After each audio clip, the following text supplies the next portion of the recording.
Before the headline, before the arrest, before the body. Cycles that kill. Charlotte Mulhall was 21 years old when she picked up a knife and cut a man's throat at her mother's request. Her sister Linda was 30, a mother of 4, a woman who'd survived an abusive partner, watched her children be beaten with an electrical flex by another, and lost them to the care system because of it. And y'all, I had to look that up, electrical flex, because that's not a term I'm familiar with in the US. The word flex stands for flexible, and the entire thing is a metal cable, like a bridge, that carries electricity from the wall to movable appliances like washing machines, air conditioners, and ceiling fans. Charlotte said to the police after she and her sister killed the man, "Me mommy said, just cut him up. I just remember cutting." Those 11 words from a grown woman with a child of her own explaining why she dismembered a human body in a bathroom in Dublin on St. Patrick's Weekend 2005 are the whole episode. Me mommy said. The entire episode, but they aren't the beginning of the story. The beginning of the story is in Tallaght, in a working-class house where 3 boys and 3 girls grew up watching their mother get hit. And because nobody protected her, they made it their job to. Welcome to Cycles That Kill. I'm Dr. Dylesia. This is episode 7, and today we're going inside a family like many of yours listening were when you grew up and are now that you're raising kids of your own, where the children became the parents. Farah Swaleh Noor was 40 years old when he died on March 20th, 2005.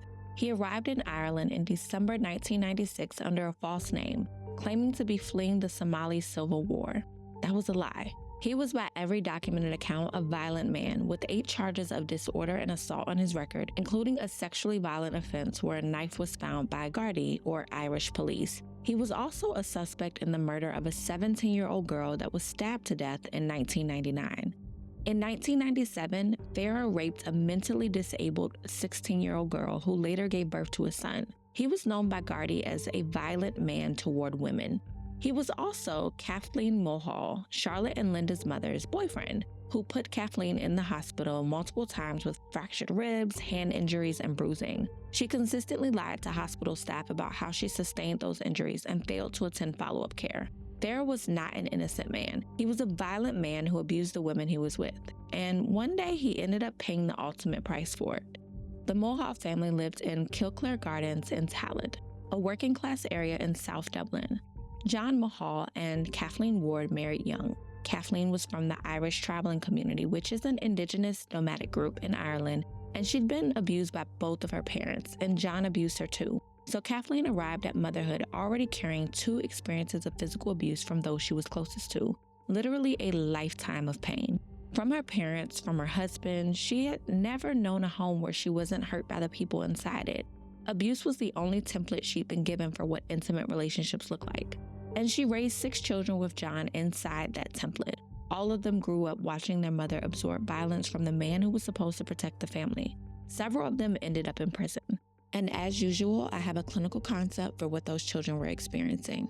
Parentification is the process by which a child is assigned a role that should belong to the parent. I'm going to introduce you to 2 forms of it that often operate together. The first is instrumental parentification. That's when a child takes on practical adult tasks that should not be theirs to carry. So cooking, cleaning, managing the household, keeping things running when the adults cannot or will not. In a home like the Mulhall home, where Kathleen was experiencing abuse and John was the source of it, those practical adult functions fell to the children early, which is why they dropped out of school. They became functional adults before they had the developmental foundation to. The second is emotional parentification. Emotional parentification is when a child becomes the caretaker, protector, and regulator of a parent's distress.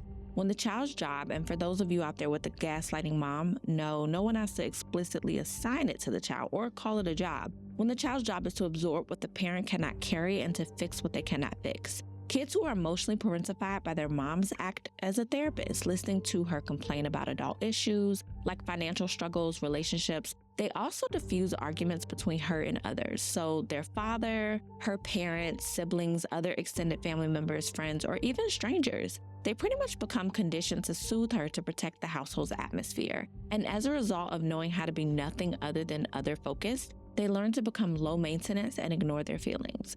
Linda and Charlotte Mulhall were emotionally parentified daughters. They learned in that house in Tallaght that their job was to protect their mother. Nobody told them that. They learned it in the way that children learn everything that goes unnamed in a home, by watching, by becoming what the environment required of them. And even though they were adults, that lesson was still ingrained in both of them 20 years later, on St. Patrick's weekend in a flat in Summerhill, when me Mammy said.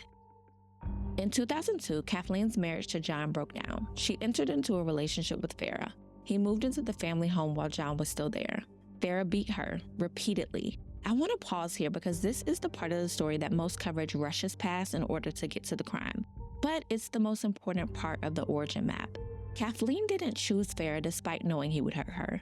She chose him inside a relational template that had been built by being hurt by a mother who should have loved her, a father too, but I focus on maternal harm.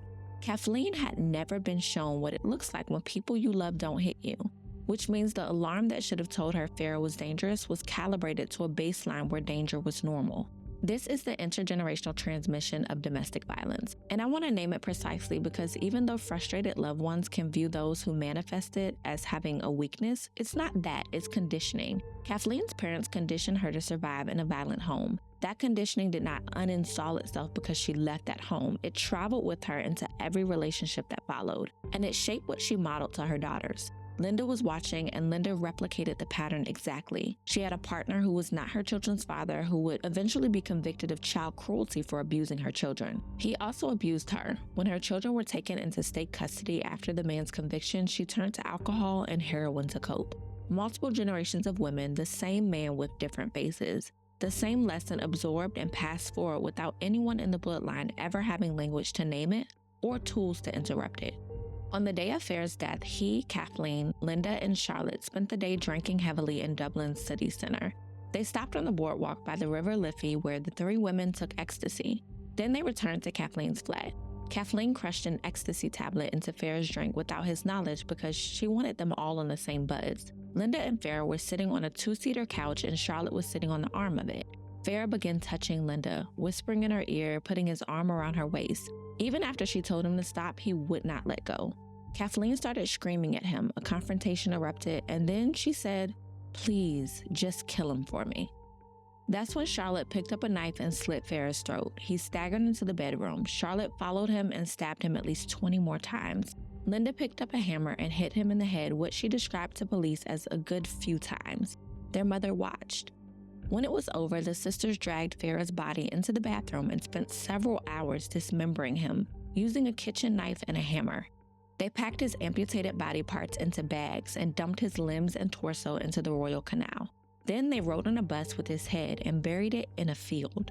Linda later dug it up, put it in her son's school bag, carried it to another field, smashed it more with a hammer, and buried it again. Farah's head and penis were never recovered.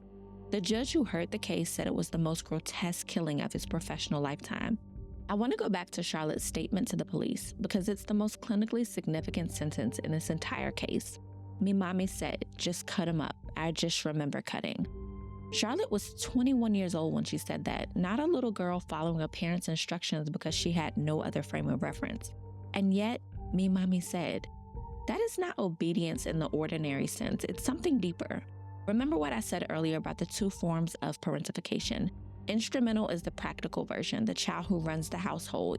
Emotional is the deeper one, the daughter who becomes the regulator of her mother's distress, the person whose job it is to handle what her mother cannot. Charlotte and Linda had been emotionally parentified daughters their entire lives. They grew up watching Kathleen experience violence at the hands of their father. They watched her face the same fate with Farah. Then they watched her lie to hospital staff about her injuries. They watched her stay, and they quietly waited until the day when they could step in to do what she could not do. When Kathleen said, "Please just kill him for me," she was not issuing a command to strangers. She was activating a role that Linda and Charlotte had been rehearsing for their entire lives. And they stepped into it instantly, without deliberation, without the kind of moral evaluation that should accompany a decision to end a human life. Charlotte says she just remembers cutting. That is the dissociative quality of parentification acting under extreme stress, when the role has been so thoroughly internalized that the execution of it bypasses conscious choice. Me Mammy said, "I just remember cutting." There is no moment between instruction and action because the parentified daughter has been trained to collapse that space entirely.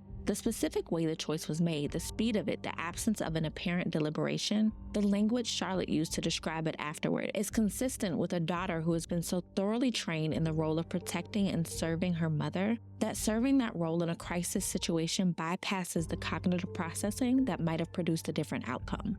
I want to origin map Kathleen now, not to excuse what she did. She asked her daughters to kill a man, and then she fled the country and let them face the consequences alone. Origin mapping is not about excusing, it's about tracing. So here's what we know about her. She grew up in a nomadic family. She was abused by both of her parents. She got married very young and married a man who abused her. She left that man and found another man who also abused her. She was put in the hospital multiple times. She lied about it consistently. She stayed. And Kathleen raised 6 children who watched her be abused and learned to either abuse, be abused, or both. And she didn't teach her children that because she didn't want what was best for them. She did it because she didn't know how to teach them anything else. Here is the specific maternal failure I want to name for Kathleen. She raised daughters who collapsed the boundary between her pain and their own responsibility. That is emotional parentification. Not consciously, not maliciously, but consequentially. They killed Vera because they had been trained to protect their mother. And then she fled to England and left them there. The woman who had been looked after by her daughters didn't look after them when they needed it most. That's the absent protection pattern completing itself. The mother who could not protect herself asked her daughters to protect her, and when the protection they gave her became a crime, she protected herself and left them with the consequences. Charlotte Mulhall was convicted of murder and sentenced to life. She is currently awaiting a decision about a potential 2026 release. Linda was convicted of manslaughter and sentenced to 15 years. She was released in 2018. One of the girl's brothers, Kathleen's son James, was imprisoned for robbing 2 shops at knife point after both sisters were jailed. He told the court he needed the money to feed his own 6 children and Linda's 4 children, whom he'd taken on. Their father, John Mulhall, took his own life in December 2005 after the full details of the case became public. Kathleen returned to Ireland voluntarily in February 2008 and was convicted of impeding the murder investigation and sentenced to 5 years. The judge took into account her lifetime of being subjected to abuse and violence at the hands of her family and the men with whom she'd had relationships with. The entire Mulhall family, 6 children and 2 parents, was destroyed by the case. Every one of them is in prison, dead, or carrying something they will never put down. That is not a story about a bad family. It's a story about a cycle that nobody interrupted, that traveled through Kathleen's parents to Kathleen, to her children, to her grandchildren, that produced at least 6 people in the prison system, 1 dead by suicide, and 2 women in a Dublin bathroom who dismembered a human being because me mommy said.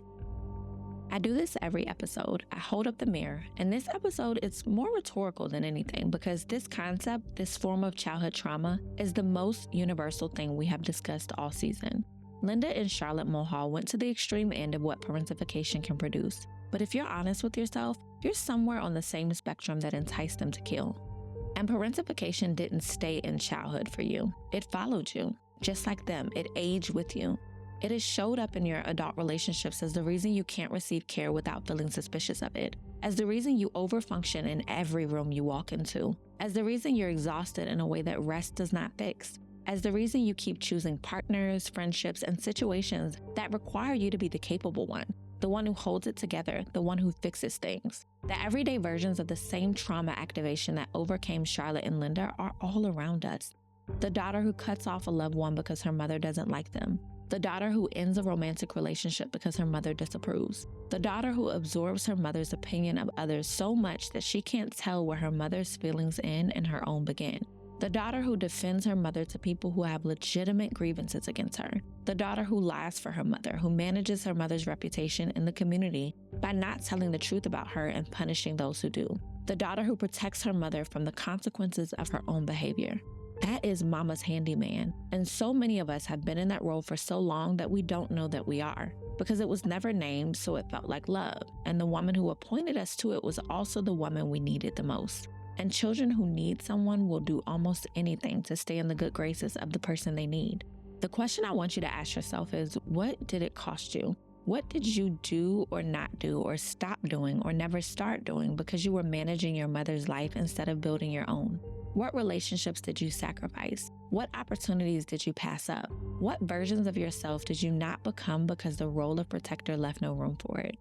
And then the deeper question, the one underneath all of it, who taught your mother that it was okay to need that from you? Because she was not born needing her daughter to be her protector. That was installed in her by someone, by a home, by a pattern that was running before you arrived. And then the hardest question of them all: are you doing it to your children? Not intentionally, not maliciously, but are your children managing your emotions? Are they walking on eggshells, tiptoeing to the beat of your mood? Are they trying to make you happy in ways that aren't a child's job? Are they absorbing your stress, your disappointment, your unspoken pain, and carrying it as if it belongs to them? I'm asking these hard questions because the parentified child who never heals doesn't stop being parentified when she becomes a mother. She just transfers the role. Not because she's a bad mom, rather because it's the only relational template she was ever given. The child becomes a parent and then raises a child who becomes the parent. And the cycle moves forward one more generation without anyone ever naming it. Linda and Charlotte Mulhall did not wake up one day and decide to become killers. They woke up as daughters who had spent 30 and 21 years respectively being trained to do what their mother needed done. And on March 20th, 2005, what their mother needed done was unthinkable. But they did it anyway, because Mammy said. The cycle that produced that sentence started in a traveling community long before Kathleen Ward was born. It moved through her parents to her, through her to her daughters. That is the cycle. And the only thing that stops it is someone deciding, at whatever cost and whatever generation they find themselves in, that their own life, their own choices belong to them. That decision is the work, and that is what this show is for. New episodes of Cycles That Kill drop every week. If this episode hit you somewhere real, share it, leave a review on Apple, and come back next week. I'm Dr. Dylesia. This is Cycles That Kill. See you next time.